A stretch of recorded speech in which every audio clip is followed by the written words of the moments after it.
Hello Iacmag friends, I'm recording this new video message to provide some updates and information on our upcoming conference.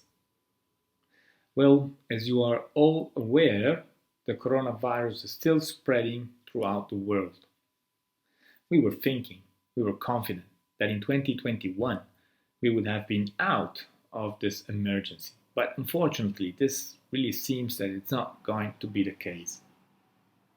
So we discussed with the Iacmag board and the local organizing committee about what to do.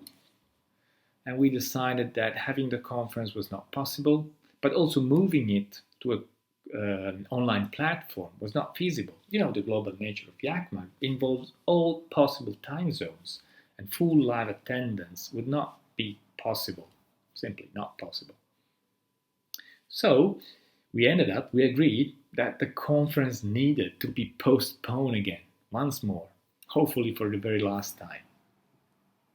Look, we found a window at the beginning of September 2022. So from now to then, we will organize a few warming up events online to fill the gap.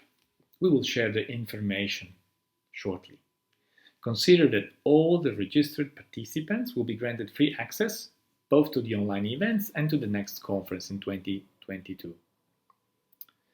In the meanwhile, we published the conference proceedings. You can find them online, on Scholar, and on my bookshelf. Look, they look very nice. We have collected all papers, keynote and special lectures in 2 volumes of conference proceedings. So thank you to all the contributors. Shortly you'll find them indexed on Scopus and Web of Science also. Look, for the 2022 event, we expect to launch a new call for papers and collect new articles and possibly publish a 3rd volume of proceedings. So what can I say? I wish to see you soon in Torino. Well, I have to admit, I said this already a number of times. So let's really hope that this is going to be the right one. See you in 2022. Bye.